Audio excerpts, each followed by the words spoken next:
Assalamualaikum warahmatullahi wabarakatuh. Perkenalkan, nama saya Rahmat Agung Sudayu. Saya Prodi HKI ataupun Hukum Keluarga Islam Pasca Sarjana IAIN Kediri. Di sini saya akan mereview salah satu artikel jurnal dari Ahmad Fauzi di Pengadilan Agama Tarakan, Kalimantan Utara yang diterbitkan pada tanggal 1 Agustus tahun 2015 dengan judul Peran Hakim dalam Reformasi Hukum Keluarga Islam di Indonesia. Ada 4 poin yang akan saya sampaikan. Yang pertama adalah tentang masalah ataupun identifikasi masalah, yang kedua adalah metode, yang ketiga adalah hasil, dan yang keempat adalah analisis. Pada pembahasan pertama ataupun poin pertama tentang masalah yang penulis ungkap. Masalah yang penulis ungkap di sini adalah ketika besarnya suatu masalah ataupun problematika yang hakim alami selama menjadi hakim di pengadilan agama.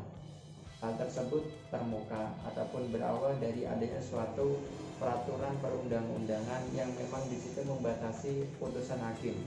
Kita tahu bahwasannya hakim itu memiliki suatu peraturan perundang-undangan berupa hukum formil dan juga hukum material, di mana dalam salah satu pasal dalam hukum tersebut yang termaktub pada pasal 22 AB yang di situ berbunyi bahwasannya hakim itu bisa dituntut apabila hakim menolak adanya suatu perkara yang masuk untuk diadili disebabkan karena menurut hakim permohonan ataupun perkara tersebut cacat prosedur ataupun kabur. Padahal kita ketahui di dunia hukum terdapat istilah NO. Apa itu NO? NO adalah suatu pendapat hakim, kesepakatan hakim ataupun majelis hakim bersepakat bahwa adanya suatu perkara yang diajukan di pengadilan itu cacat prosedural ataupun kabur, maka itu boleh di NO ataupun ditolak.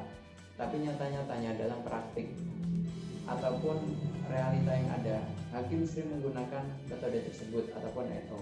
Tapi mengapa dalam pasal 22 AB menjelaskan hakim bisa dituntut ketika hakim menolak suatu perkara yang masuk disebabkan ataupun dikarenakan adanya sesuatu yang kabur ataupun tidak jelas unsur ataupun gelar perkaranya. Itu masalah pokok yang ada di artikel jurnal ini. Yang kedua tentang metode.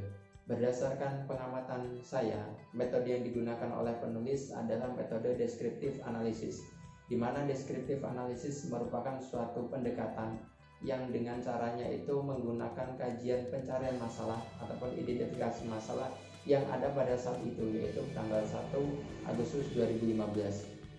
Pada kali itu, pada hal tersebut, beliau mengangkat suatu tema tentang problematika terbelenggunya hakim yang memang di situ seolah menjadi corong Dewan Legislatif ataupun DPR, di mana dalam pendekatannya tersebut, dalam pendekatan deskriptif analisisnya, penulis lebih cenderung merasa bahwasannya munasabah sekali permasalahan yang diangkat dengan fenomena yang sedang terjadi.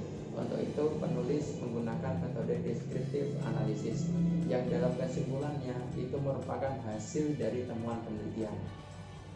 Poin yang setelahnya ataupun poin yang selanjutnya adalah tentang hasil. Adapun hasil penelitian yang telah penulis gambarkan itu merupakan harus adanya reformasi hukum keluarga Islam yang ada di Indonesia dengan catatan bahwa hakim ketika memutus suatu perkara tidak boleh hanya terbelenggu dengan undang-undang ataupun teks yang ada, melainkan hakim juga merdeka memutus suatu perkara berdasarkan intuisinya ataupun hati nurani hakim. Kita ketahui ada teoretikus yang berpendapat bahwa putusan keadilan hakim itu terdapat 2 kategori pokok. Yang pertama adalah keadilan ataupun putusan substantif, dan yang kedua adalah keadilan prosedural. Keadilan substantif itu berbicara tentang keadilan norma hukum ataupun apa yang dimandatkan oleh pasal ataupun hukum itu, yaitu yang disebut dengan keadilan. Adapun keadilan berdasarkan putusan prosedural, yaitu hakim di situ tidak boleh lepas dari hukum formil dan juga material. Artinya hakim ingin memutus demikian tetapi undang-undang tidak membolehkan, maka hakim tidak boleh memutus seperti itu. Itulah yang disebut dengan putusan hakim secara prosedural maupun secara substantif. Berdasarkan analisis saya melihat dari artikel jurnal tersebut, sang penulis lebih cenderung mengarahkan hakim untuk memutus putusan berdasarkan substantif ataupun sukma hukum, dengan melihat antropologi hukum ataupun dengan melihat sosiologis historis. Artinya tidak serta-merta semisal orang mencuri tangan, semisal orang mencuri makanan dipotong, misalnya didenda administratif ataupun dipenjara kurungan selama 5 tahun. Tidak serta-merta hakim langsung memutus suatu perkara, oh kamu jatuhan hukum 5 tahun penjara. Tidak, melainkan di situ hakim melihat sosiologis historis, apa sebab yang menyebabkan seorang tersebut mencuri. Itu dari hasil. Kemudian sekarang analisis saya di Indonesia, inisialisasi pencantuman saksi itu masih lemah.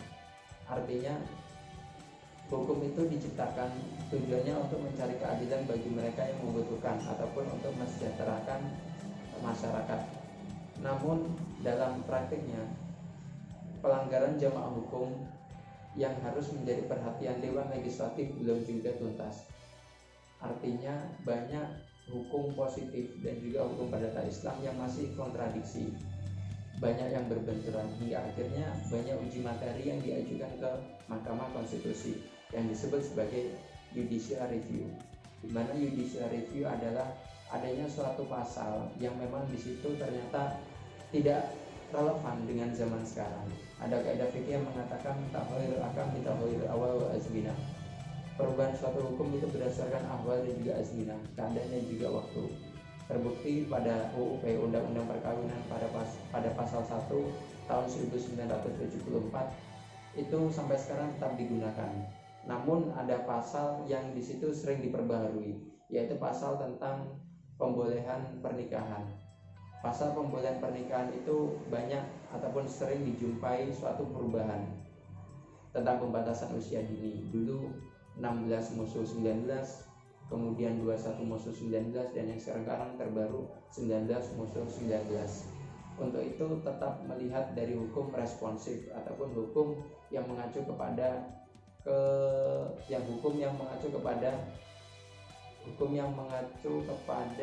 kebutuhan masyarakat. Untuk itu di sini ada 3 langkah untuk mencapai reformasi, yang salah satu diantaranya adalah dengan politik hukum Dewan Legislatif.